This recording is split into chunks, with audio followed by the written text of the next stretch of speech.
Muy buenos días con todas, con todos, con todos. Es un placer Perfecto. tenerles esta mañana, martes 2 de diciembre del 2025, en una nueva sesión de coyuntura que organizamos desde DESCO todas las semanas. Esta mañana vamos a conversar sobre la formalización minera, tema que ha estado en en la palestra en estos días. Agradecemos a Dante Vera la deferencia de acompañarnos esta mañana. Como la mayoría de ustedes sabe, el Reinfo, desde que se creó, ha evidenciado muchos problemas estructurales, ¿no? Porque no la cantidad de inscritos que ha logrado completar en este proceso de formalización no ha sido eficiente. Estamos en un proceso de ampliación, ampliación, ampliación, que en lugar de fomentar la formalización, más bien hace que estemos en un limbo porque las personas que se inscriben en el Reinfo no llegan a completar aprovechando esta situación, lo que ha fomentado la extensión de la minería ilegal.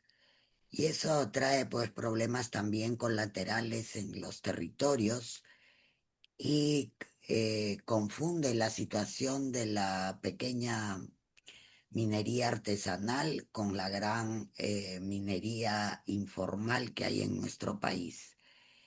Hemos pedido a Dante, que es un estudioso de estos temas y que tiene propuestas concretas sobre cómo deberíamos operar, para que nos comparta su mirada y podamos establecer un diálogo y un mejor entendimiento de la situación.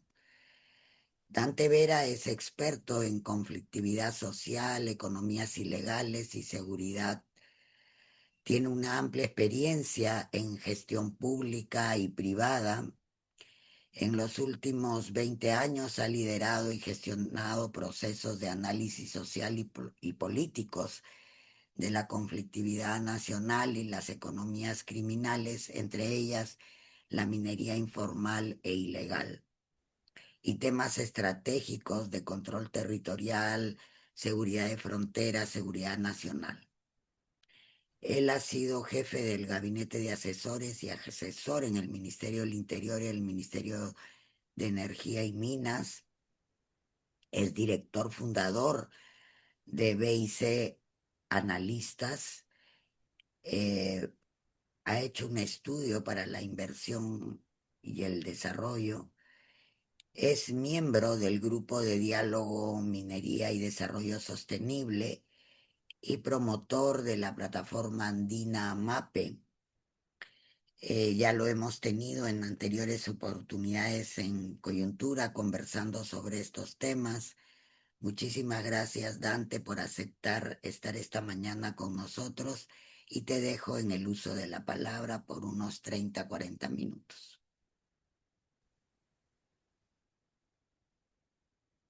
Gracias, Molvina. Gracias a todos ustedes que están ahí presentes.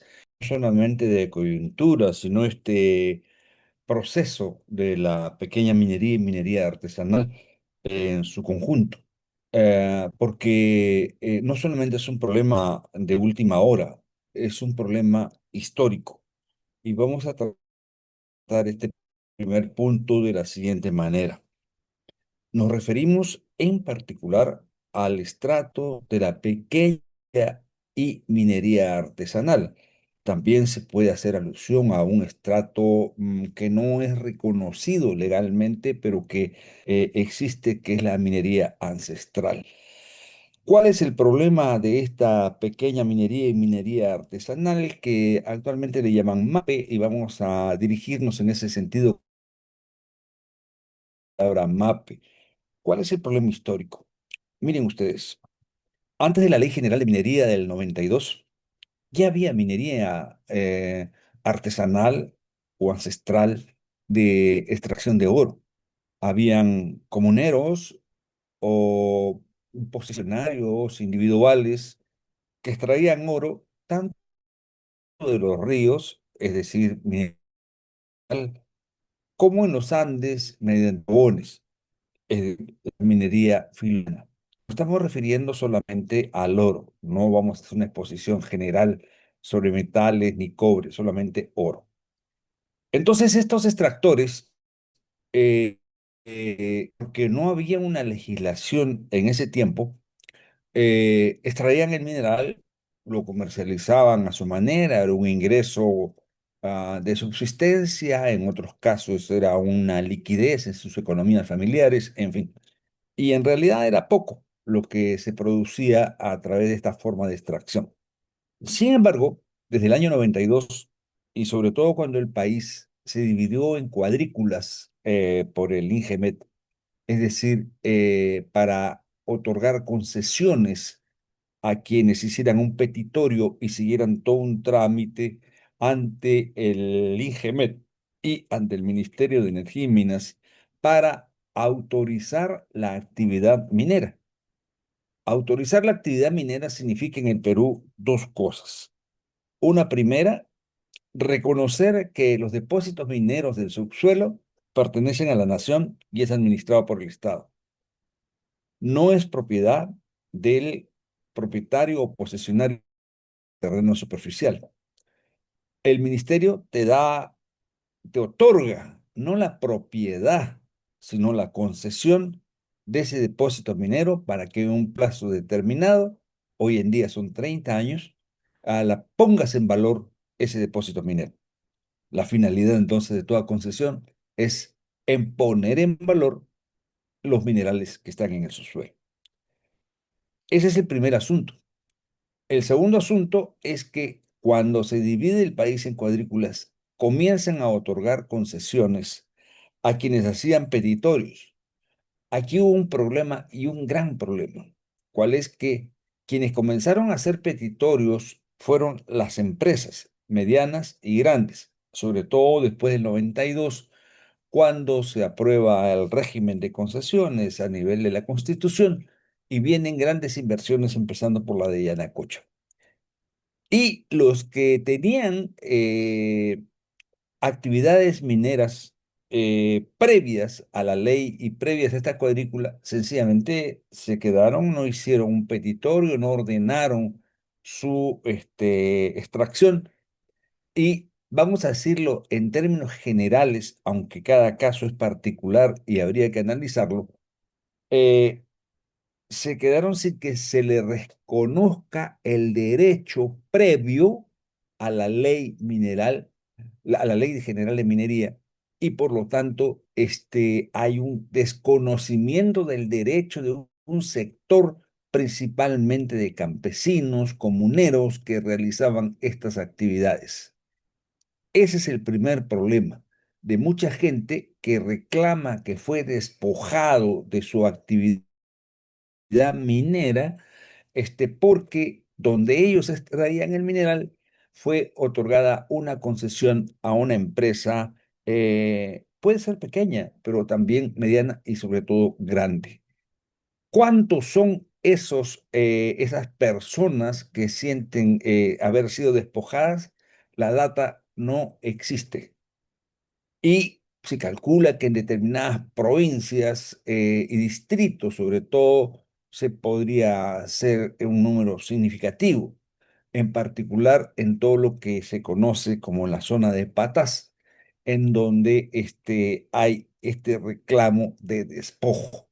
Ya, igual en otros distritos del país. Ese es un primer problema, que mineros que extraían se quedaron fuera de las concesiones. Pero en segundo lugar, cuando se otorgaron las concesiones, apareció otro problema que es necesario analizar sin prejuicios, analizar sobre hechos concretos, en donde en términos generales se conoce como acaparamiento en las concesiones. Hay estudiosos que opinan que en general la gran minería y la mediana minería ha acaparado la mayoría de las concesiones, dejando casi sin espacio, sin depósitos a explorar y a explotar para el pequeño y el minero artesanal. Esa es una tesis que está sustentada, tiene, en fin, hechos de por medio. Otros consideran que no es así. El INGEMET permanentemente señala que no es así, porque no tengo la estadística a la mano, señala que hay tantas hectáreas concesionadas para pues, a unos estratos y con esa información demuestra que no es así. Ese es un debate nacional, ¿no? Y es importante revisarlo caso por caso. Pero, por ejemplo, señalo solamente un hecho, sin querer señalar que este sea el problema general, pero hay un hecho. La empresa poderosa tiene 104.000 hectáreas, ocupa el 85% del territorio del distrito de Patás, ¿no? Y solamente explota 4% de esa cantidad de hectáreas concesionadas. La gente no solamente reclama despojo, sino que también reclama acaparando. Ese es el problema nacional, ese es un tema de debate que hay que discutirlo y analizarlo. Pero el segundo problema que ocurre con esta pequeña minería y minería artesanal es que a mí me llamó mucho la atención cuando he hecho varias entrevistas a estos mineros y que me dicen que antes del reinfo se llevaban muy bien con los titulares, investigando casos. Concluí que en realidad lo que estaba ocurriendo en el campo era una relación de llanaconaje propio de la hacienda. Es decir, el titular de la concesión, principalmente pequeño, ¿ya? Tenía una relación con el minero, vamos a llamarlo en general ahorita informal, que quería ingresar a la concesión de la cual el titular era este concesionario. Resulta que llegaba a un acuerdo oral casi generalizado en los Andes, sobre todo, en la que tú trabajas 5 días para mí y tú trabajas 2 días para ti. Y anaconaje, puro y simple, sin ningún tipo de salario, sin ningún tipo de contrato, sin ningún tipo de seguridad social, sin ningún control de impacto ambiental, ni nada. Eso es lo que se ha venido realizando hasta, digamos, 2016 y se sigue realizando, por si acaso. Después explico por qué señalo 2016. Esa es una relación de especulación de titulares de concesiones pequeños o también medianos, ¿no? O podría ser también el caso de algunas grandes empresas, pero es muy difícil, sobre todo medianos y pequeños que tienen relación con los mineros que han accedido a sus concesiones. En el caso de las grandes empresas, caso poderoso, Pan American Silver ahora, Oryx también, han intentado hacer contratos de cesión o explotación con los mineros que están en sus concesiones. Pero en fin, avancemos para ver más tarde este punto. El tercer problema, si es que uno analiza el conjunto sin prejuicios, es necesario señalar que también han ocurrido casos de usurpación de derechos mineros. Conozco y he entrevistado a muchos pequeños titulares de derechos mineros, es decir, pequeños concesionarios que tienen estas concesiones en las que no pueden ingresar a negociar, a conversar con los titulares del terreno superficial porque es un requisito indispensable para poner en valor la concesión, llegar a un acuerdo con el propietario del terreno superficial, porque sencillamente, textualmente, lo que me han dicho, los sacan a pedradas. O también se ha dado el caso en la conflictividad social que comunidades o grupos de campesinos o mineros han asaltado en el terreno superficial campamentos de empresas, en este caso medianas, en fin, para acceder a las concesiones que ya les habían sido otorgadas a estas empresas.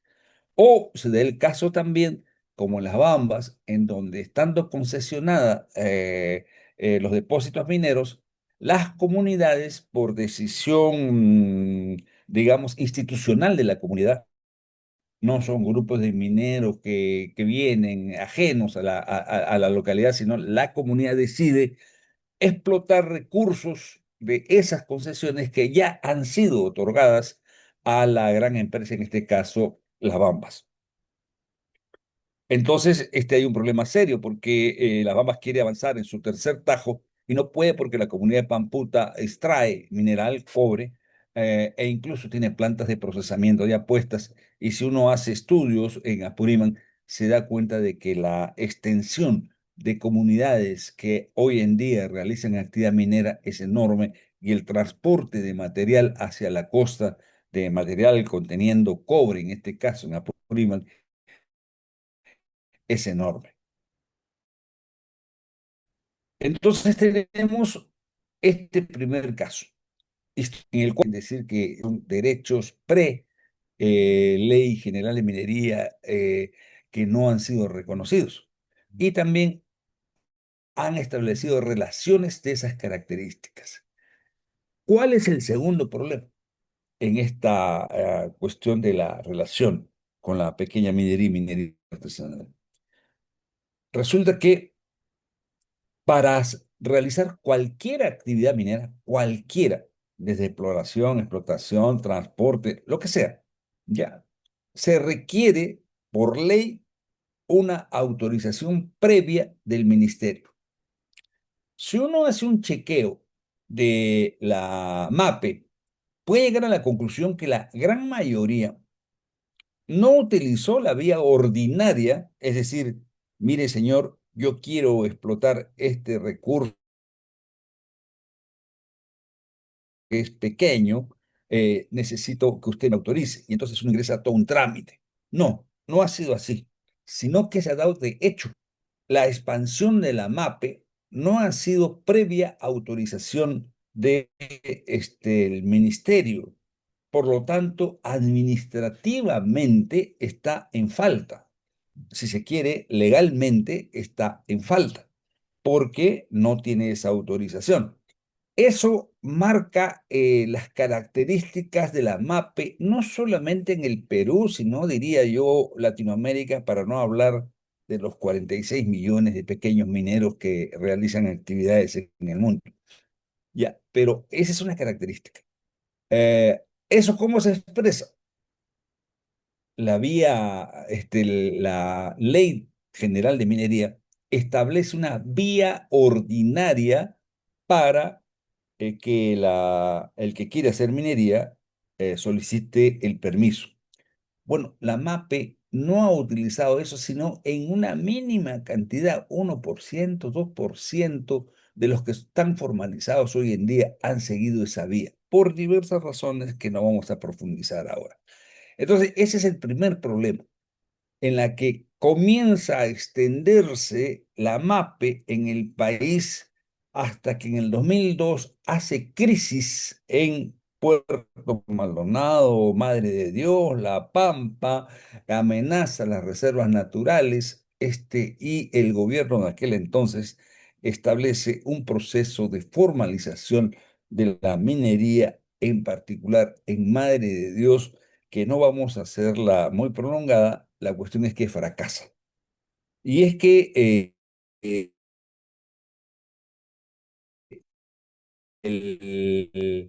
el impacto ambiental de esa forma de crecer sin control en los ríos de Madre de Dios causó unos tremendos impactos que ustedes seguramente lo conocen y que no vamos a hablar al respecto. Eso es en el 2002. Pero ¿qué sucede? El tercer tema es que esta MAPE sigue creciendo, sigue expandiéndose en casi todas las regiones, pero ocurre un problema que ya es estado por el 2012, en la que estudios señalan que la gran mayoría de los pequeños y mineros artesanales están extrayendo mineral de depósitos cuyo titular de concesión es un tercero. Llámese empresa, llámese mediana empresa, llámese pequeños mineros que tienen concesiones. Entonces se identifica ese problema. ¿Qué sucede? Más adelante, a partir del 16, se profundizan los estudios y hoy día se tiene una data que el 97% de los pequeños y mineros artesanales que explotan recursos mineros lo hacen en concesiones de terceros. Y ese es un problema legal muy serio, muy, muy serio, porque según la ley, no estamos hablando acá de justicia, según la ley, dice que para explotar recursos tienes que ser titular de una concesión, del derecho minero. Y no lo es. ¿Y cómo es que se realiza esto? O por acuerdo, como lo dije antes, con titulares que especulan con su concesión, o por la fuerza, ¿no? En el sentido que entraron y se dio el caso de lo que mencionaba de usurpación. El caso es que el 97% explota recursos de terceros y ese es un problema. Entonces, el Estado está desbordado. Está desbordado frente al crecimiento de la MAPE, en el sentido que hubo sectores de peruanos y peruanas que comenzaron a hacer actividad minera sin el permiso, la autorización de la autoridad, en este caso del MINEM. Entonces, para que suceda eso, el Estado fue desbordado y ese número de personas fue creciendo y creciendo. Y en segundo lugar, el problema más serio es que no fueron a abrir nuevos depósitos mineros en su mayoría, sino que entraron a explotar recursos de un depósito minero que ya estaba concesionado a un tercero. ¿Qué resulta? En el 2016 se saca una ley de formalización dentro de toda esta historia de formalización que arranca en particular desde el 2002, en la que se constituye el llamado Reinfo, ¿no? ¿Qué significa? De que tú te tienes que registrar en vamos a llamarlo nuevamente, en este registro, ¿no? Para que declares tu voluntad de que te vas a formalizar. Y formalizar significa cumplir ciertos requisitos. Hay un problema de base, que para que te formalices, tal vez el requisito más importante y más difícil, en el cual casi no se ha avanzado, es que tú tienes que firmar un contrato por escrito con el titular de la concesión y tú mismo, es decir, el minero, en la cual se ponen de acuerdo, han negociado en que ya no es el yanaconaje, sino ya, vamos a llegar a tal acuerdo, yo te vendo el mineral que saco, en fin, pero que no hay salario de por medio, sino es un contrato en la que tú vas a utilizar mi concesión por tanto tiempo, ¿no? Y hay acuerdos sobre el impacto al medio ambiente y todo lo demás. Bueno, ese contrato no ha funcionado, particularmente porque los titulares de concesión se niegan a firmar ese contrato. ¿Y por qué se niegan? Porque dicen que nadie los puede obligar, porque este es un derecho entre privados, entre el titular y el minero, y el Estado no puede obligarlos. Y además que es un derecho adquirido, que nadie le puede sacar la concesión a no ser que incumplan lo que la ley establece para que revierta esa concesión. Y ahí se ha generado todo un debate nacional alrededor de cuándo puede revertirse esa concesión, no al Estado, y si esa concesión revertida al Estado puede ser concesionada inmediatamente al minero que está explotando ese depósito o no. Hay voces que señalan, sobre todo desde la Sociedad Nacional de Minería, que eso sería una usurpación, porque le estarían quitando el derecho minero del concesionario y se lo entregarían al minero que, entre comillas, ha invadido, ha ocupado, utilicen el término que se guste, pero que están en esa concesión que no es titular. Entonces, este es un gran debate nacional y esto es lo que nos tiene atrapados a los que para solucionar este problema. Entonces, los contratos de explotación no funcionan. Ese es el tercer problema que quería señalar en cuanto a la MAPE. Entonces, ¿qué ocurre? El REINFO establece, miren, el REINFO va a abrir una vía, no la ordinaria, sino una vía extraordinaria, temporal, para que ustedes se formalicen. ¿Qué significa formalizar en última instancia? Dos cosas, pero sobre todo una, que ustedes tienen que arreglar la situación irregular, para no decir ilegal ni utilizar otro término, la situación irregular en la que están, porque ustedes están extrayendo recursos de una concesión que no les pertenece y ustedes son una gran mayoría, el 97% que están en esa situación. Entonces el Estado va a acordar esta vía extraordinaria y temporal por un año para que vía los contratos se puedan formalizar. Bueno, después hay otros requisitos de impacto ambiental, de tributación, RUC, declaración de producción, etcétera, etcétera. Como les dije, ese contrato no ha funcionado, pero hay un hecho irregular, irregular, ¿no? Y ese no se ha solucionado. Pero entonces los mineros, que perfectamente saben cuál es el asunto, exigieron y el Estado encontró la fórmula legal para darle seguridad a los mineros que, si se quiere, algunos señalaban desde antes que eran ilegales porque estaban en la concesión de un tercero y el Estado aceptó y en un decreto legislativo del 2017, en enero del 2017, o sea, en diciembre se aprueba el registro el 16 y en enero del 17 se aprueba un término que nos ha causado muchísima dificultad para entenderlo y resolver lo que es la exención de responsabilidad penal de aquellos mineros que están inscritos en el REINFO y que están ocupando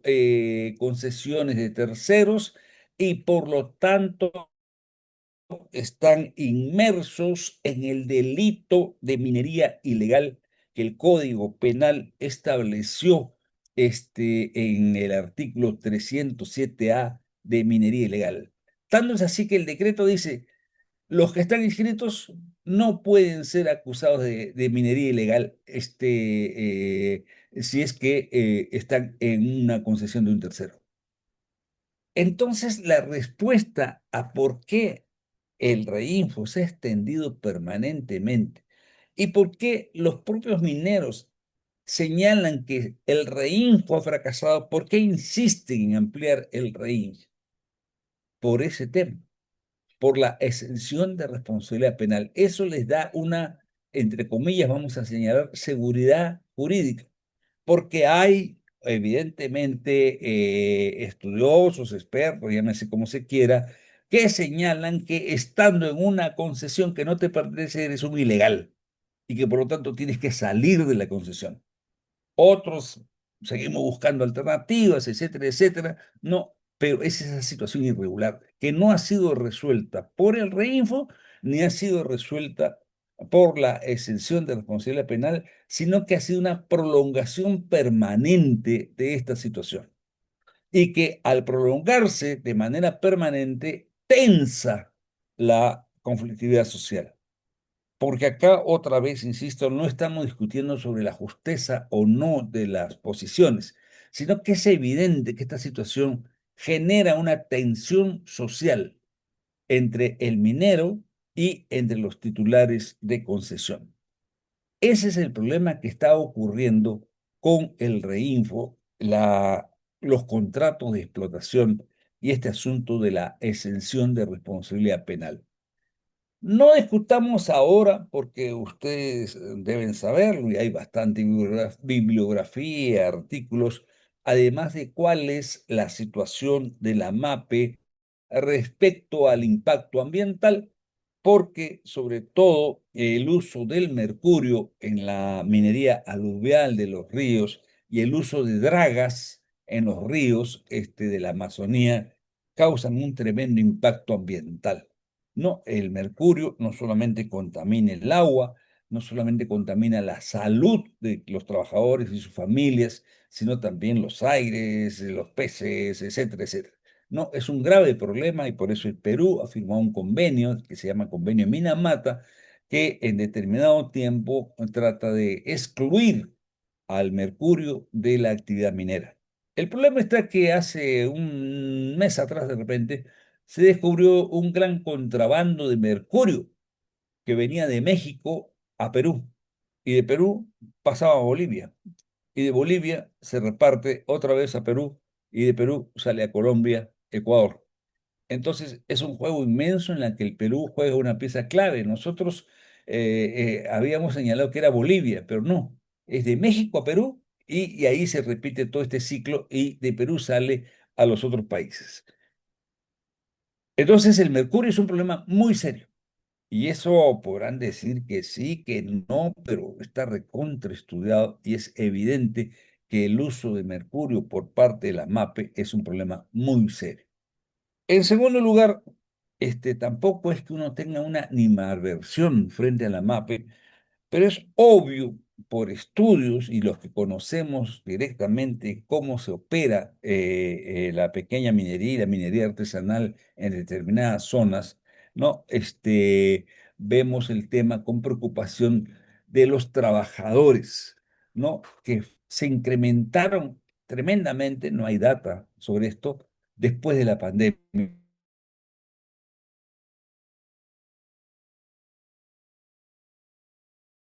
Jóvenes salieron de las zonas urbanas y se fueron a sus pueblos, de que los pueblos no encontraron ningún trabajo más que incluirse, los que deciden quedarse en estas economías criminales, entre ellas la minería ilegal. Entonces, hay un impacto ambiental, hay una situación laboral muy precaria. En algunas zonas, no digo que en todas, en algunas zonas hay incluso trabajo infantil, ¿no? Y aunque esto es una discusión más general, pero está vinculada a esta actividad. Hay un problema de vínculos con otras economías ilegales, pero en fin, alrededor de eso también hay un debate.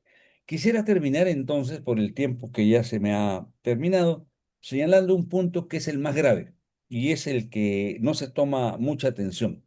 La novedad en la explotación de los recursos por la MAPE es que ha sido infiltrada por organizaciones criminales, tanto locales, pero sobre todo transnacionales, ¿no? Se habla ahora de una minería ilegal criminal, en la medida que sectores ilegales de mineros se vinculan a estas organizaciones criminales y las primeras víctimas de estos son los propios mineros ilegales que no están comprometidos a organizaciones criminales, los pequeños mineros y los mineros artesanales y por supuesto que el objetivo de estas economías criminales o de estas, perdón, de estas organizaciones criminales es hacerse de toda la cadena de producción de la pequeña minería, desde la explotación hasta la exportación.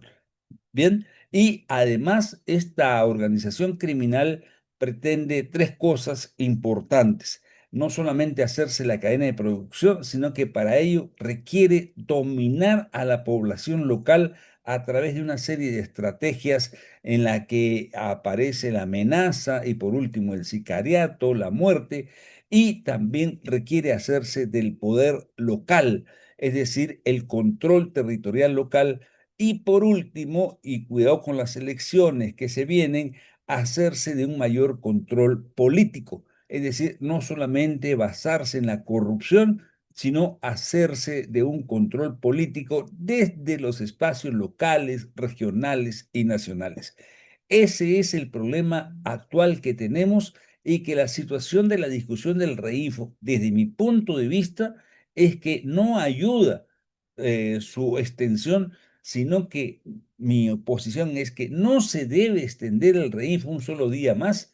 Hay que encontrar alternativas diferentes que diferencie lo que es el REINFO de todo lo que es el proceso de formalización minera, y hay que encontrar vías de solución a los problemas que he señalado, que no pasan por mantener el REINFO, sino por aprobar una nueva ley MAPE en donde deberíamos concentrar los esfuerzos para resolver estos problemas. No es un asunto, yo pienso desde mi punto de vista que es un chantaje el que nos estén diciendo de que si se cierra el REINFO en diciembre, todos van a pasar a la ilegalidad. Hay equipos de abogados que están estudiando junto con otros economistas en el espacio del Grupo de Diálogo, Minería y Desarrollo Sostenible, qué alternativas son posibles fuera del REINFO que nos permita apretar toda la lucha también contra la minería ilegal, principalmente en la Amazonía, defendiendo los ríos de las dragas que explotan y defendiendo sobre todo a los pueblos indígenas que están siendo asolados por estas organizaciones criminales, casos Cenepa, Putumayo, Madre de Dios, etcétera, etcétera. No, hasta ahí llego, Molvina. Muchísimas gracias, Dante, por este panorama que creo que nos pones muy clara la situación por la que estamos atravesando, y quizás se pueda conversar un poco sobre esas posibilidades que hay de contar con una ley MAPE y no seguir dando vueltas alrededor de Reinfo, ¿no? Que creo que eso es lo que impide también encontrar soluciones en la discusión, y además también el Ejecutivo, el Congreso, pareciera, ¿no? Que está pues financiado por estas economías criminales, así como tú lo señalas, porque su comportamiento, su actitud no aportan a una solución de la problemática, no, sino a darle largas al tema. Rodolfo, adelante, Rodolfo. Ya, buenos días con todos, con todas. Hola, Dante. Hola, He hola. he escuchado la última parte, pero yo tenía esta inquietud. A ver, en primer lugar, a ver, los mineros informales son como 600.000, más o menos. La ¿Cuántos? base del problema es el hecho de que están explotando en concesiones que no son de ellos, sino son de terceros. Pero eso ha venido funcionando estos últimos años por acuerdos, ¿no? De los dueños titulares de las concesiones con los informales. Y eso, claro, se ha expandido a un nivel incontrolable ahora, pero esos acuerdos han habido y existen hasta ahora. Algunos son informales, y el problema es que eso, como no ha podido formalizarse, el Reinfo no pudo resolver los problemas por eso, porque los titulares de las concesiones tampoco querían formalizar esa situación porque creaba pues, la ilegalidad esa, que están en concesiones, son titulares de concesiones, pero no pueden explotarlas, y ya en los hechos esas concesiones están trabajadas por los informales. Ahora, yo creo que hay que hacer una distinción entre todo el conjunto de los informales con las bandas criminales, que finalmente son grupo aparte, ¿ah? No necesariamente las bandas criminales son las que explotan, porque lo que ha habido en muchos sitios es bandas criminales que se han especializado en expropiarles el mineral o quitarles ya el mineral refinado, asaltarlos y toda esa cadena, ¿no? Y ante lo cual, y ante la ausencia del Estado, los mineros se han visto obligados a contratar grupos criminales para defenderse, que eso es lo que pasó en Patás. Entonces ahí se ha desarrollado una batalla entre minería informal y las bandas criminales. Pero el gran problema es que el Estado pues, está ausente. Y a veces se pregunta, pero ¿y los puestos policiales que hay en todas las rutas? Bueno, los puestos policiales a lo que se limitan es simplemente a cobrarles cupos a los camiones que transitan y no ven, no miran nada, simplemente esa es toda su función. Entonces el Estado está ausente. Entonces, la prolongación o no sé, realmente es un impasse por la magnitud del problema y claro, para los mineros y va a haber todo ese reclamo porque si es que se corta de un día para otro su condición y se le pasa a reprimir, va a haber lo que ha habido, ¿no? Entonces, yo pensaba más bien que no había ninguna otra posibilidad que es ampliar eso, pero mientras tanto dar la nueva, o sea, el plazo que se necesite para dar una nueva ley de minería y resolver este problema desde la raíz, ¿no? Nada más, gracias. Yo, A ti, pero ya, no adelante tengo mi mano. Patricia. Sí, buenos días.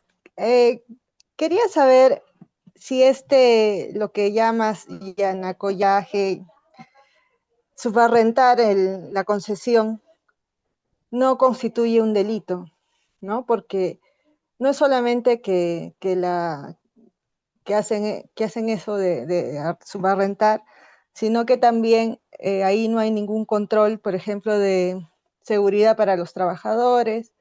Tampoco el concesionario ve el tema de si hay contaminación o no, o si se hacen otras prácticas ilegales como, por ejemplo, prostitución y trata de personas cerca de esos lugares o en ese lugar, ¿no? Entonces, no constituye ya un delito eso, subarrentar. Y la otra pregunta es, ¿por qué hasta ahora, sabiendo que este problema ya tiene larga data, no se trabaja justamente en una nueva norma de concesiones para regular las concesiones en el país? Esas dos preguntas, gracias.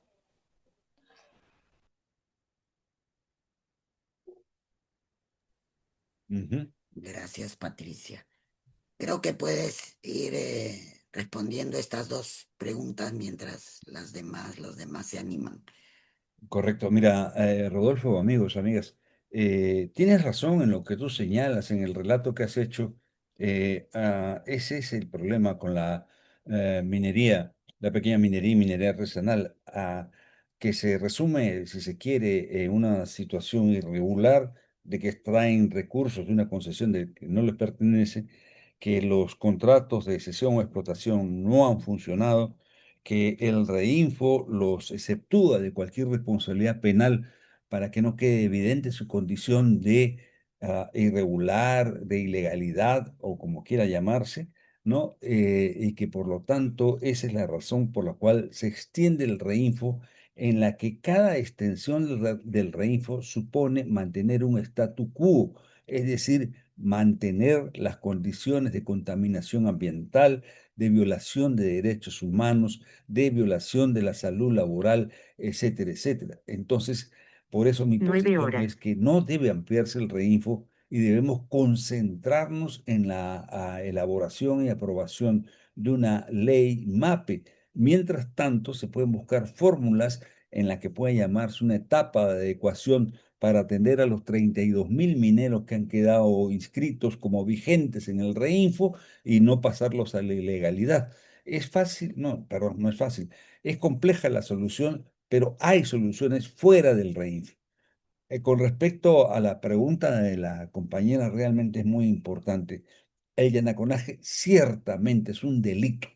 No solamente es un delito, sino es un abuso. No, eso no se puede reproducir. Nos costó mucho sacar el yanaconaje de la producción agraria, del campo, ¿no? De las haciendas. Nos costó mucho a los campesinos, les costó mucho deshacerse de esa relación que tenían con los hacendados. Ahora no se puede repetir eso en la minería. Lamentablemente, algunos mineros parecen estar contentos con esa relación, no, pero es muy precaria. Y en segundo lugar, sí, yo creo de que debe centrarse el asunto en la elaboración de esta ley MAPE. Y aquí hay un punto que ha señalado la compañera que es muy importante. Miren ustedes, en la campaña electoral, el punto de agenda principal respecto a esta problemática va a ser el régimen de concesiones. Ese va a ser el punto de debate. Algunos piensan que todo el régimen debería cambiarse, lo cual significa la protesta de la Sociedad Nacional de Minería, porque dice que gracias a el régimen pudo venir Yanacocha, todas las otras mineras que nos han llevado a ser un país que es, desde su punto de vista, es un país minero, que los principales ingresos son por la minería. Ya, pero otros reclaman eso, y ahí están todos los que opinan que hay acaparamiento y estas cosas. ¿No? Entonces, sí, se tiene que discutir el régimen de concesiones. Los plazos que se tienen para poner en valor 30 años, algunos sostienen que es demasiado, tal vez 20, 15, no sé, pero es un problema técnico de resolver. Tiene razón la compañera cuando señala que hay que discutir el régimen de concesiones. La dimensión en la que se discuta, no sé, pero es un derecho democrático además plantear en una agenda electoral este punto. Y si se tiene la mayoría que vota por un candidato que plantea esa solución, bueno, sabiendo nomás que en elecciones hay muchos candidatos que utilizan este tipo de consignas y que en realidad son lobos disfrazados de corderos, es decir, que en realidad tienen otras intenciones, pero pretenden ganar votos de gente interesada. No, entonces creo de que es fundamental. Solamente quiero terminar aquí señalando un título, ya, porque esto es un análisis sociológico que hay de por medio.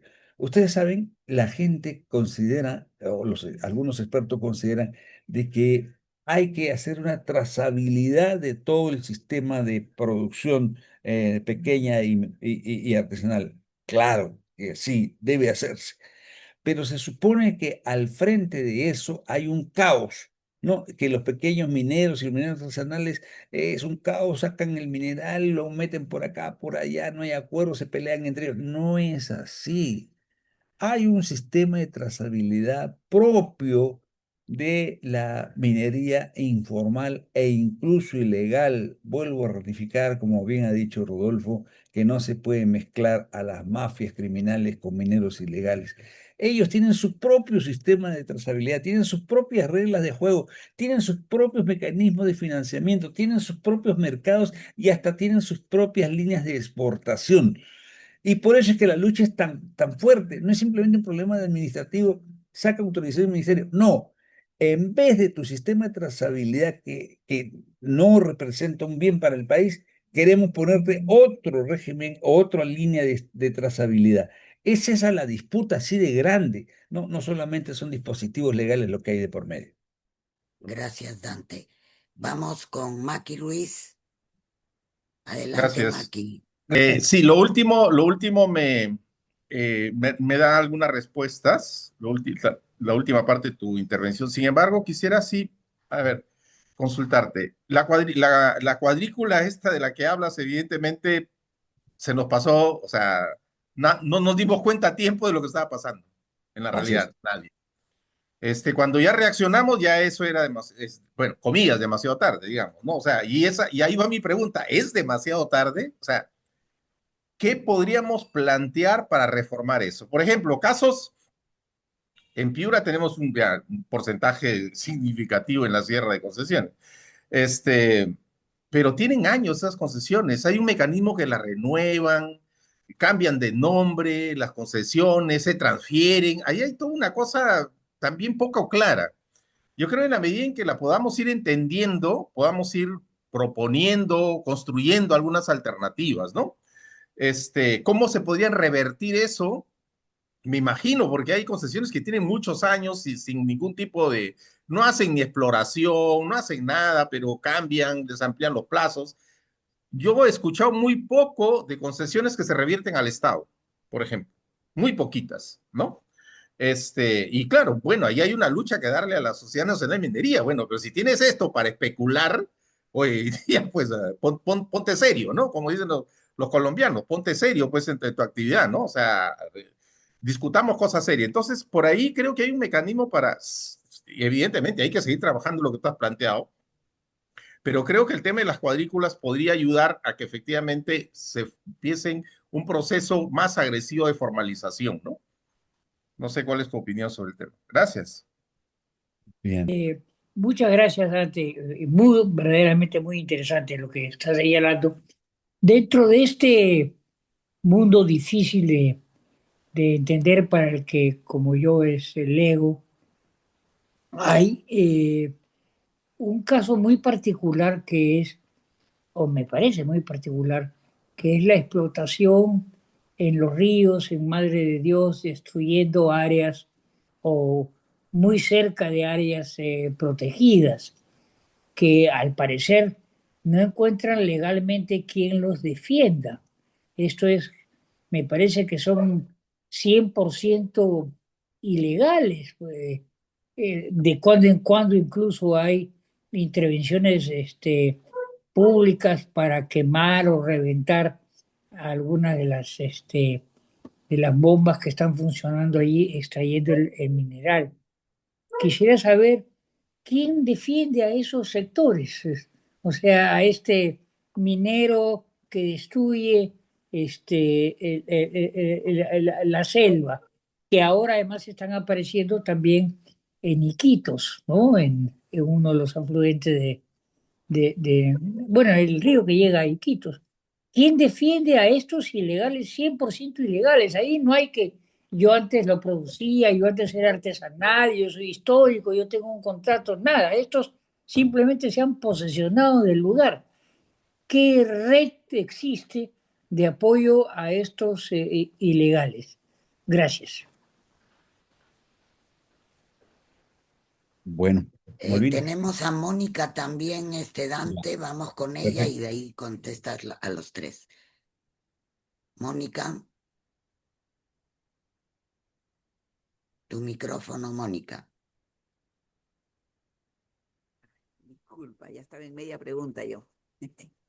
Gracias, Dante, por tan excelente explicación de un tema de verdad tan complejo. Mi consulta iba por el lado de el peso político que tiene este asunto, ¿no? Porque ciertamente tú señalas que hay alternativas, eh, hay muchísimas cuestiones técnicas que podrían hacerse, operativizar de otra manera este problema para solucionarlo, ¿no? Em, Hay estudios, me imagino, sugerencias, observaciones, y me da la impresión que el reinfo sigue siendo la excusa para perpetuar una situación que no tiene salida. Es decir, es la excusa perfecta para continuar como estamos, ¿no? Y por eso es que es inviable. Y eso en alguna medida yo creo que en gran parte tiene que ver con el manejo político, ¿no? Con los intereses creados alrededor de este tipo de actividad. Esta actividad tan rentable que manejada por gente sin escrúpulos termina beneficiando a unos pocos que justamente son los que tienen la sartén por el mango en este momento y deciden qué se aprueba, qué no se aprueba. Entonces, ¿qué proyecciones ves tú de cara a las próximas elecciones? Eh, ¿Qué cosa podría cambiar en la correlación de fuerzas para que políticamente se pueda abordar este problema? Porque ya es un problema político, además de todas las aristas que tiene de contaminación, de otro tipo de economías ilegales que se producen alrededor. Este sí, por lo menos para mí, es un tema muy político. Gracias. Gracias. Entonces, ahora sí, Dante, vamos con tus respuestas. Bueno, la verdad es que me encanta estar en un espacio en donde se rescata la política, ¿no? Y se habla de correlación de fuerzas, porque esto es más allá de un problema administrativo, de un problema de análisis sociológico. Esto requiere soluciones políticas y la política es el arte de la fuerza. Entonces, es evidentemente que se requieren determinadas correlaciones para producir determinados cambios. En primer lugar, miren, lo que se ha señalado, insisto, que apunta a revisar el régimen de concesiones, ¿no? Desde el pequeñito al grande. Y por eso empecé mi intervención señalando de que hay casos de acaparamiento, hay casos de especulación por parte de los que hacen llanaconaje, digamos, y hay casos de usurpación, de violencia contra concesionarios. Entonces, el problema es múltiple, no es de un solo lado, el problema es múltiple. El asunto está que debemos partir de una consideración muy clara.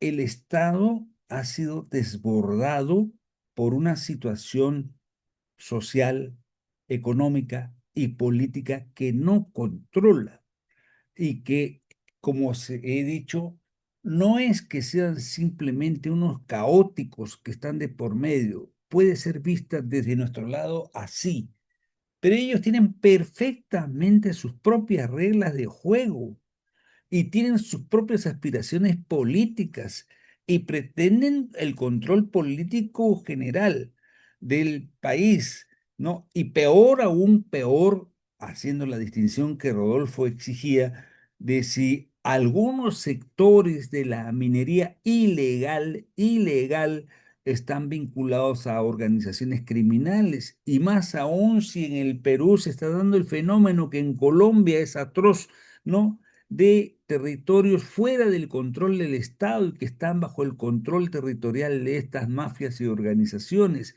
o peor, en donde hay distritos o zonas del territorio del Perú en donde la población está bajo el dominio de estas organizaciones criminales. Ese aspecto hay que verlo también. Entonces, ¿qué sucede?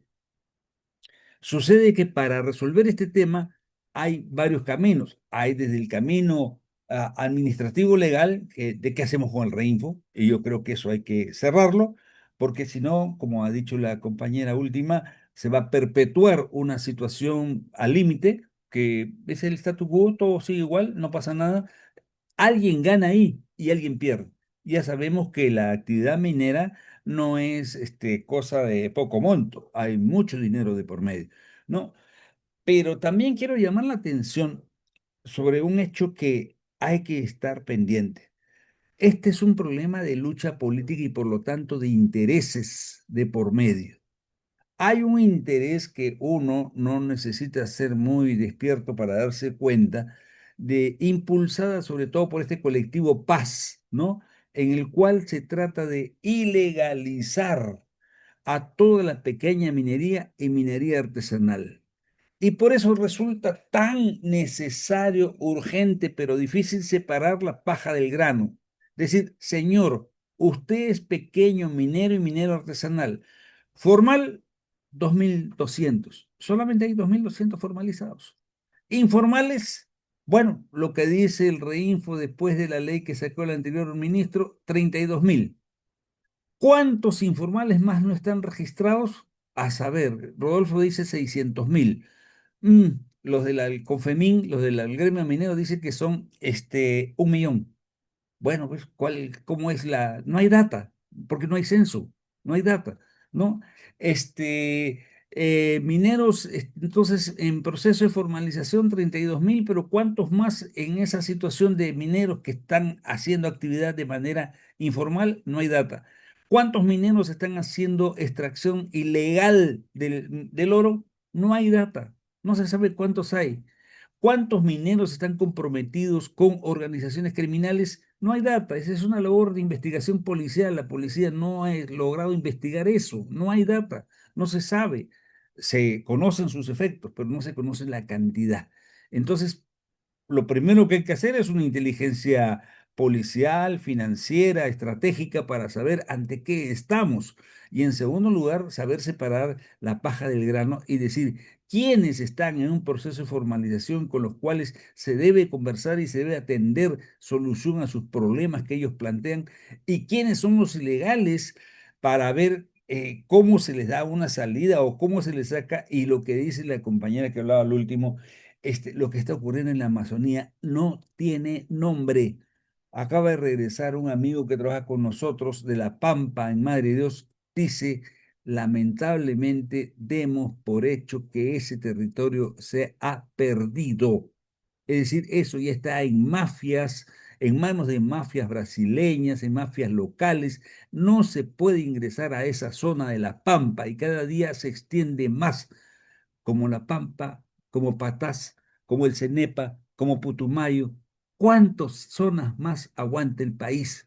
¿Cuánto más seguimos discutiendo si el de reinfo o no reinfo y no nos metemos a atacar este problema en donde las áreas naturales protegidas están en riesgo, en donde cerca de 32 ríos de la Amazonía están ya con dragas de por medio, el Nanay entre ellos que abastece de agua a Iquitos, ¿no? Entonces, el problema es extremadamente serio y tenemos que separar, no ilegalizar a todos los pequeños mineros y mineros artesanales, sino atender ese problema, atender el problema de la ilegalidad, poniendo como centro la Amazonía, atender el problema policial, de seguridad nacional que significan las organizaciones criminales, dónde están, y de hacer el esfuerzo por convertir, por transformar toda esta MAPE, una MAPE responsable, articulada al desarrollo del país. Se puede hacer porque la MAPE tiene también sus propias potencialidades. No se trata de eliminar a este sector, sino se trata de rescatarlo y separarlo de las amenazas que ellos mismos están viviendo. Gracias, Dante. Nuevamente Rodolfo. Adelante, Rodolfo. Sí, gracias. Es una repregunta por lo siguiente. Como dice Dante, hay que ver el tema de fondo. Yo creo que el tema de fondo es finalmente la renta minera, cómo se ha manejado en el país. Y claro, lo que hay en este momento es, en el fondo, me parece el tema más importante, la contradicción entre la gran minería y todo el régimen de concesiones, las que tienen en su poder, que se siente amenazada por esta reacción masiva de la gente que ha desbordado al Estado. ¿Por qué? Porque nuestro sistema económico no puede absorber toda la... ¿Cuántos dicen? Son 300.000, dicen, nuevos jóvenes que año a año se suman a la fuerza laboral y que no es absorbida. Nosotros tenemos testimonios a cada rato de gente que dice, los muchachos, claro, están en el campo, en la zona alpaquera, todo eso, ¿dónde se van a buscar la vida? Pues ya, la mina tal, están por Ocoña, están, ya, es gente que se va a labrar la vida. ¿Por qué? Porque ahí hay una fuente de empleo. Entonces, ese yo creo que a la hora de la hora es el gran tema. Nuestro sistema económico no absorbe a esa gente y la gente ha encontrado sus vías de sobrevivencia. Y en el fondo, casi la minería esta se convierte en una especie de mecanismo de redistribución, porque vemos cómo a partir de la renta minera a la cual acceden los informales, se van dinamizando economías locales como Camaná, Arequipa, que hay terreno, o sea que es un tema mayor y de ahí el tema de la magnitud, ¿no? Entonces, primero tener una idea de ese problema. Y ya los otros aspectos formales, ¿no? Que evidentemente tendrían que hacer dos cosas, una revisión de toda la legalidad para el tema de las concesiones y evitar los tráficos que hay. Lo segundo es el despliegue pues, de la fuerza del Estado. Por ejemplo, es inconcebible. Yo he pasado por la cuestión de la Pampa, esa hace unos 10 15 años me parece, unos 10 o 15 años, y ya era realmente un escándalo cómo estaba depredado toda esa zona de el bosque y las dragas operando. Y eso año tras año dinamitan, creo, dos dragas y surgen 10 y no controla. O sea, ¿es tan débil el Estado? No, sino que el Estado está penetrado, pues claro, Salguana y otros que han logrado presencia en el aparato del Estado. Entonces, yo creo que hay que ver los temas de fondo, ¿no? Y es cómo nuestro sistema económico no puede absorber gente, qué alternativas hay. Entonces, sí sería el tema ese de cortar los tráficos de las concesiones. Segundo, hacer que la presencia del Estado en todos esos territorios sea efectiva para que no se dé el caso que los pequeños mineros son casi la primera línea de enfrentamiento, la primera línea de combate con las bandas criminales, porque son los que sufren los primeros efectos de las bandas criminales, ¿no? Porque eso ha avanzado. Hace años nosotros en Ocoña escuchábamos en esas explotaciones informales que había, ya los nasqueños han entrado y le han quitado las labores que tenían otra gente que estaba menos organizada y a veces hasta con muertos, ¿no? Les quitaban el terreno del cual estaban extrayendo, pero eso ha escalado a niveles muchísimo mayores como quedó graficado con lo de Patás, ¿no? Entonces, en resumen, yo digo, es la ley general para evitar los tráficos, revisar las concesiones y segundo, la presencia del Estado, militar incluso en algunas zonas como Madre de Dios, es inconcebible cómo el Estado no puede controlar eso, ¿no? ¿Y qué hacen? Una finta cada 2 años, dinamitar 2 dragas y el asunto sigue igual. Nada más, gracias. Gracias, Rodolfo. ¿Alguien más? Dante, yo tenía también una consulta para contribuir al análisis y a tu mirada sobre, sabemos, ¿no? La diferencia entre la MAPE, la minería informal y la minería ilegal, ¿no? Y esta última asociada a las bandas criminales, como bien lo has, al crimen organizado y que tiene no tiene nada de, esa ilegalidad no tiene nada informal, ¿eh? Es bien ordenada y organizada para actuar, ¿no? Pero también hay puntos grises, ¿no? Siento, porque la minería formal y la gran minería en algunos territorios y en algunos momentos también hace uso de esa minería informal, de esa minería artesanal y supongo pues que no todo es homogéneo, ¿no?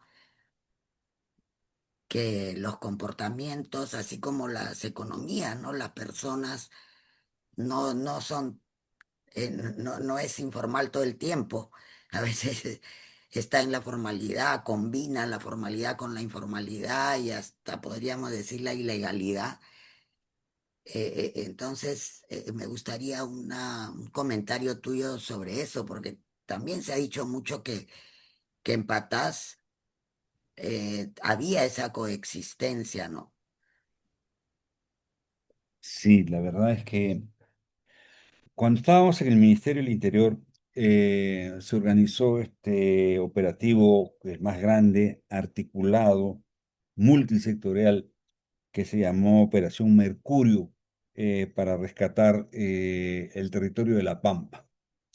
Intervinieron las Fuerzas Armadas, policiales en un número muy, muy importante. Intervinieron el Ministerio de la Mujer, etcétera, etcétera. Todos los ministerios, ambiente y todo lo demás. Bueno, es lamentable para quienes hemos desempeñado una función pública ver ahora volver a La Pampa y encontrar cómo está. Está 10 veces peor de lo que el operativo Mercurio en el año 18 intentó rescatarlo. ¿Qué es lo que pasa? ¿Qué sucede? Se explica simplemente por corrupción, porque ¿cómo se puede explicar esa situación?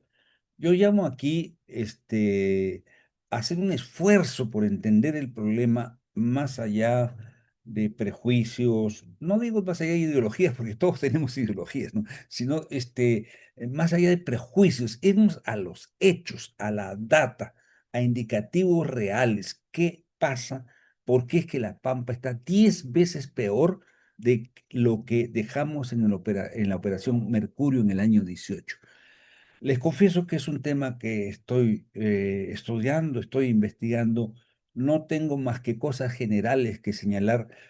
Ciertamente el Estado está atravesado por corrupción, ya el Estado es ineficaz, el Estado no puede atender este problema con eficacia, ¿no? Lo que ha dicho Rodolfo es cierto, llama a escándalo, pero es verdad. Las poblaciones entienden que la minería ilegal, el contrabando, la tala ilegal de árboles, felizmente no se pronuncian así con respecto a la trata de personas, pero todas estas economías ilegales son factores de desarrollo. La propia gente dice eso, sí, pero si los chicos no tienen trabajo, ¿a dónde van a ir? Van al contrabando, pues, van a la minería, van a la coca, van a esto, van a aquello.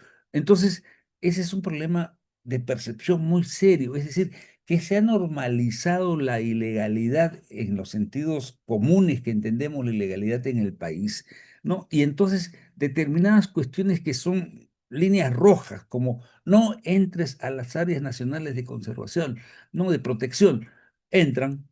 Incluso los de Nazca quieren meterse a las líneas de Nazca, a la zona de amortiguamiento, ¿no? Entonces, no es posible aceptar esas cosas. Hay unas líneas rojas, ¿no? Más allá de las posturas políticas que tengamos en las que no se puede aceptar esa presencia. Entonces, Sí, pues hay que seguir investigando qué ha pasado, por qué es que esa situación está así, ¿no? Más allá de señalar la corrupción. Y en Madre de Dios, miren ustedes, en La Pampa no hay gran minería. No es el problema de contradicción con las grandes empresas mineras, no. Ese es un problema entre pequeños y medianos, ya no diría yo pequeños, son medianos productores, es una pelea entre ellos y mafias que se han introducido. Ahí no hay gran empresa. En la Amazonía no hay grandes empresas mineras, ¿no? En los Andes se puede señalar, sí, yo he señalado que hay casos de acaparamiento que hay que resolver. Obviamente eso ha hecho lo que con esto termino, señalar que en la campaña electoral un tema de agenda va a ser el tema del régimen de concesiones y cada quien entrará con sus propuestas, ¿no? Y ojalá que la discusión sea sobre evidencias y no sobre posturas o prejuicios, ¿no? Creo que eso es muy importante señalar. Y lo último que quiero decir, sí. Hay casos en la que se está tratando de llegar a acuerdos entre los pequeños mineros que están ocupando concesiones de grandes empresas. Un caso típico ha sido el caso de la comunidad de Huancuire, en Las Bambas, en Apurímac. Estaban en medio del segundo tajo que está haciendo la empresa y no podían avanzar porque los mineros se resistían a salir porque estaban explotando ellos ya el cobre. Después de 4 años y después de sucesos violentos, bloqueos de la vía sur, ah, eh, ¿a qué acuerdo se ha llegado? A que finalmente Huancuire ha aceptado formar una empresa que se ha asociado con la gran empresa que está haciendo el tercer tajo, ¿no? Entonces se solucionó el problema porque lo que en realidad se está discutiendo es, bueno, pues, ¿en qué me beneficio yo? ¿No? Es decir, ya tú te llevas todo el cobre, y yo te miro y tú me pagas un monto y chao. No, no es así. ¿En qué me beneficio yo? Yo diría que el tema de las concesiones debería discutirse en qué se benefician las comunidades locales. Yo estoy 25 años metido en problemas de conflicto social y ese es el fondo del problema. ¿No? ¿En qué me beneficio yo como comunidad local? ¿No? Entonces, sí, hay esos arreglos. Patas tuvo el atrevimiento, vamos a decirlo sinceramente, en mi opinión, hace desde el 2012 hizo contratos con mineros informales. No voy a detallar todo el problema, eso se desarmó finalmente y eso es parte de la bronca que hay por un hecho que es significativo. La empresa obligaba a que le vendan el material que contiene oro, porque de ahí no salen pepitas de oro, ni blister, ni nada, solamente sale un material que contiene oro. Se lo vendían a la empresa y la empresa lo procesaba. Ese fue el factor clave para que todos los acuerdos que se habían montado comenzaran a desaparecer, pero hasta ahora hay unos 200 mineros informales que tienen contrato y una de las críticas es que la minería logra sacar el mineral sin mayor costo a partir de esos contratos que tiene con los mineros informales. Y Pan American Silver, que es una empresa también grande, está en Cajabamba, en Cajamarca, tiene un convenio marco bien interesante con una asociación de mineros artesanales San Pablo, que está en plena ejecución, ¿no? En decir que no están en una pelea en la cual otras empresas lo que hacen es llamar a la policía para que voten a los mineros que están ahí en sus concesiones. Aquí están tratando de llegar a un acuerdo. A ver, ¿cómo hacemos? ¿Con qué concesiones te puedes quedar vía los contratos y qué cosa hago yo?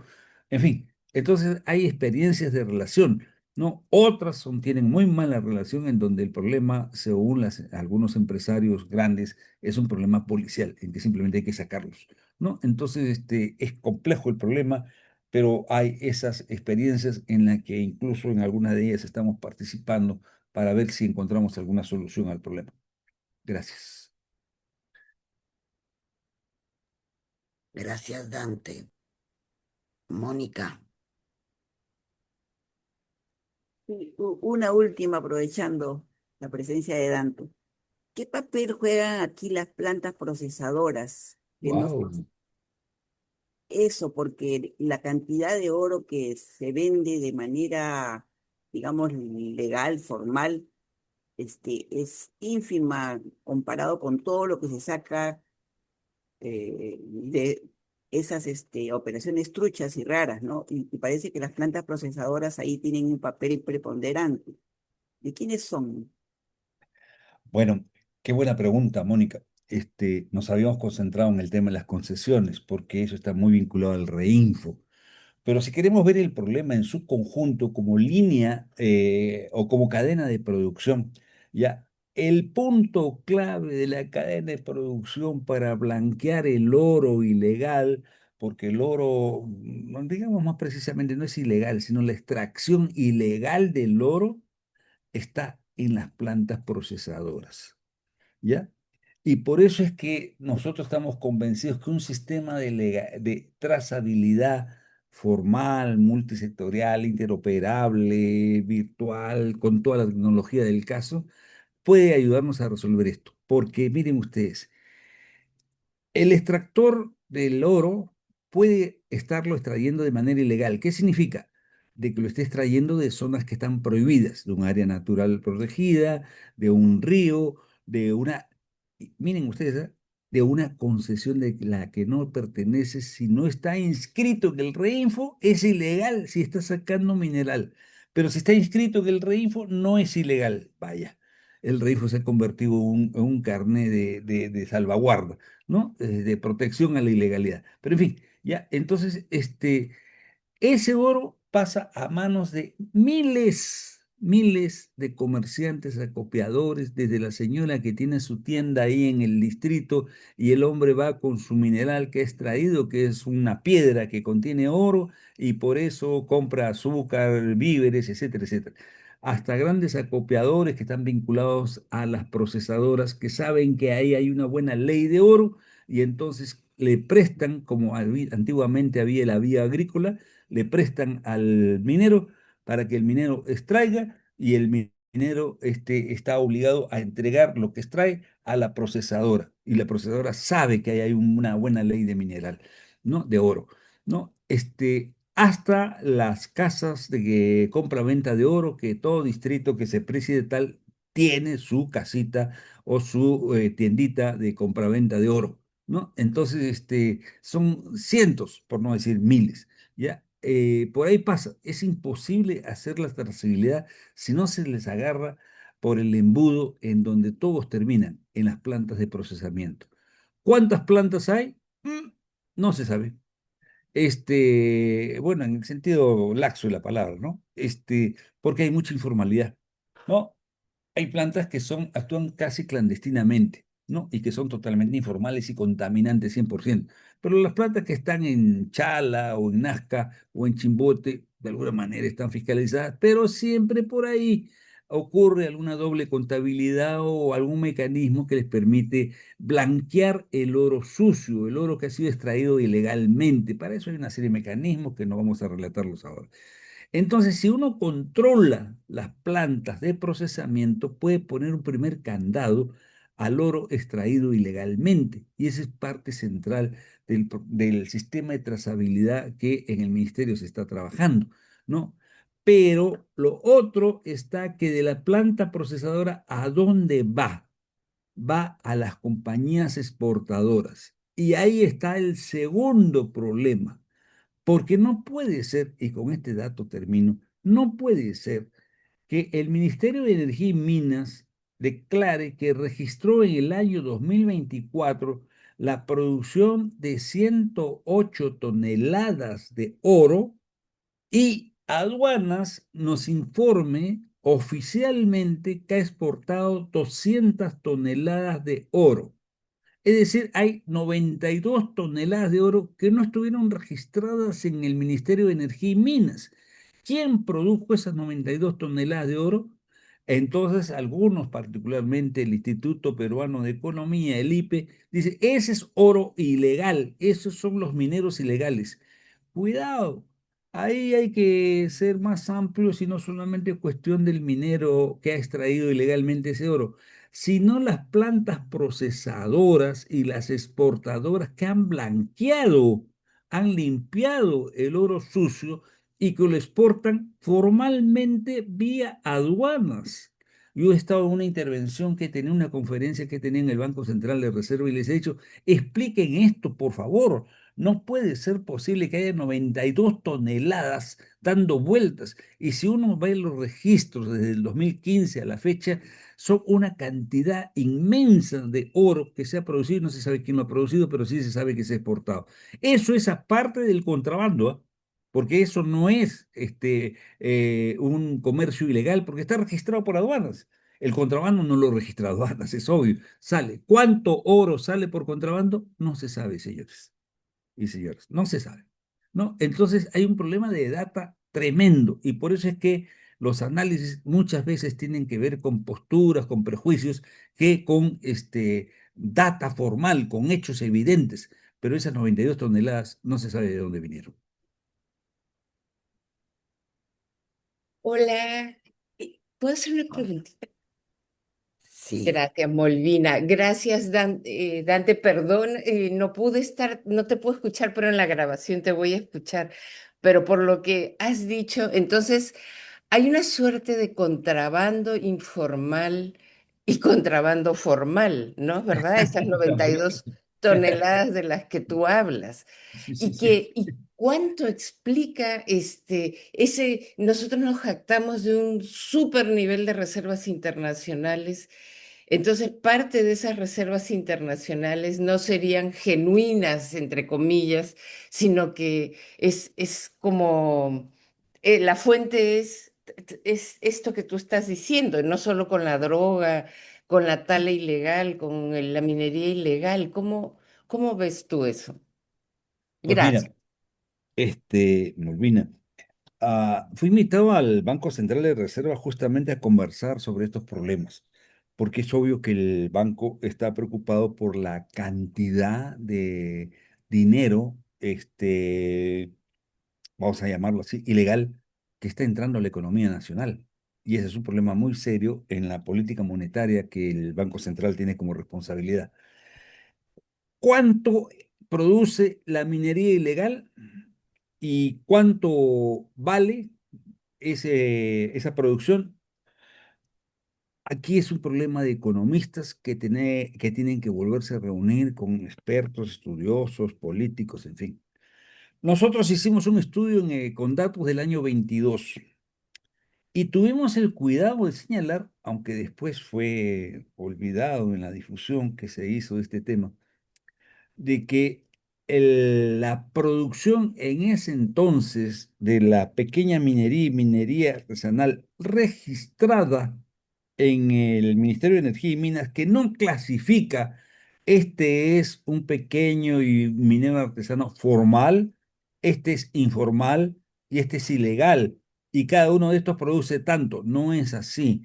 El ministerio recoge la información general de lo que se declara ante el ministerio como yo soy pequeño minero, yo soy minero artesanal. No le importa al ministerio si es legal, informal o ilegal. No, no, porque no hay data. Entonces simplemente hay una declaración y la cuenta nos salió que estos pequeños mineros producían cerca de 4.000 millones de dólares. Más los costos indirectos y todo podía llegarse a calcular en unos 6.000 millones de dólares que producían estos pequeños mineros y mineros artesanales. El tema está que ya antes, con Macrocónsul, había dicho que la minería ilegal alcanzaba más o menos los 3.000 millones de dólares o 4.000 y que eso era más grande que el narcotráfico. Desde ahí se ha comenzado a distorsionar este dato. Y hoy en día el IPE, ayer o hace, no, no ayer, hace una semana ha mencionado que el 25 se va a cerrar con 20.000 millones de dólares de minería ilegal.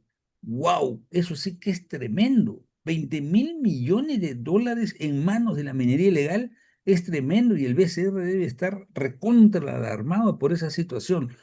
Mientras no se ponga la metodología que están utilizando para medir lo que es minería ilegal, no podemos aceptarlo tan fácilmente, porque si está registrado como producción de la pequeña minería y minería artesanal, no es ilegal, no es ilegal. Y si está Mm. registrado como exportación de aduanas, me gusta esa afirmación que han hecho de un contrabando formal. No, pero sale por aduanas. No se puede decir que es totalmente ilegal, ¿no? ¿Cómo ha llegado a aduanas? Hay procesos que hay que investigar, que ahí están las plantas de procesamiento y las compañías exportadoras, básicamente, ¿no?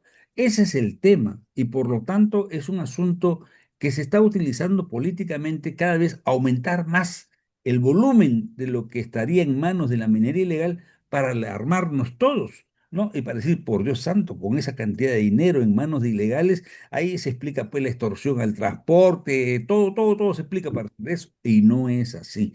Entonces, lo que cabe es hacer estudios económicos realmente serios para ver cuánta es, no solamente lo que producen, sino la utilidad que tienen los mineros ilegales de oro. Cabe señalar, por último, de que hemos hecho estudios, sobre todo particularmente José Chávez, ¿no? Un buen analista de estos temas, en la que él calcula que en los próximos 10 años, si no es que ya, la producción de oro va a estar en manos principalmente de la pequeña minería y de la minería artesanal. Ya ahora, nosotros cuando hicimos el estudio en el 22, detectamos que el 39% de la producción de oro está en manos de la MAPE. Y ahora los de la COFEMIN dicen que están 54% están en manos de ellos. 54%. Y José asegura que en 10 años la predominancia de la MAPE en la producción de oro va a ser enorme. Eso tiene enormes consecuencias, ¿no? Y hay que estudiarlo en esa perspectiva. Si llegamos a esa situación, en el caos, bueno, caos es un decir, en este bendito asunto, si reinfo, no reinfo, si estás en concesión del otro, todo lo demás, esto va a ser un problema social inmenso, inmenso, un problema social que tenemos que resolver. Gracias. Y digamos, este flujo de dinero que entra de alguna manera es una de las razones que inciden en esta revalorización del sol frente al dólar, me imagino.